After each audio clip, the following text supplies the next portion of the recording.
Ezequiel 40 presenta una larga visión que se extiende hasta el capítulo 42. Probablemente la visión data del año 572 a.C. En visión, el profeta es transportado a la tierra de Israel y puesto sobre un alto monte, desde donde él puede contemplar el nuevo templo. Un ángel le aparece para describir las varias partes del edificio, sus servicios y los ministrantes. La visión encierra con la división de la tierra entre las 12 tribus de Israel. El capítulo 40 describe algunos componentes del templo. Del versículo 5 al 16 muestra el muro exterior y la puerta que miraba hacia el oriente. Versículos 17 a 27, el atrio exterior y las restantes puertas.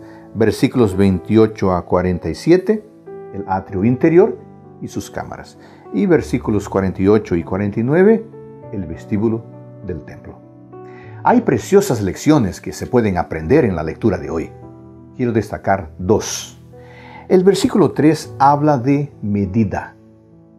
De la perspectiva espiritual, el acto de medir nos habla de inteligencia, proporción, organización y belleza. Eso es esencial en nuestra adoración en el templo.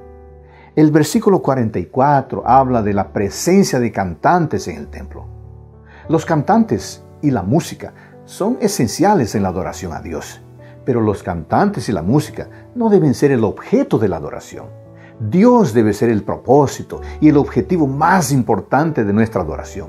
Los cantantes no deben ser adorados, exaltados, no deben ser presentados como si fueran estrellas.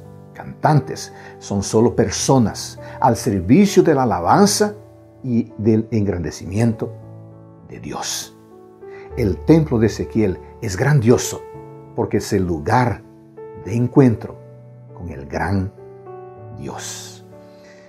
Que cuando tú adores a este Dios, tengas idea y respeto por la grandiosidad de este Dios y por la perfección de este Dios. Que el Señor te bendiga.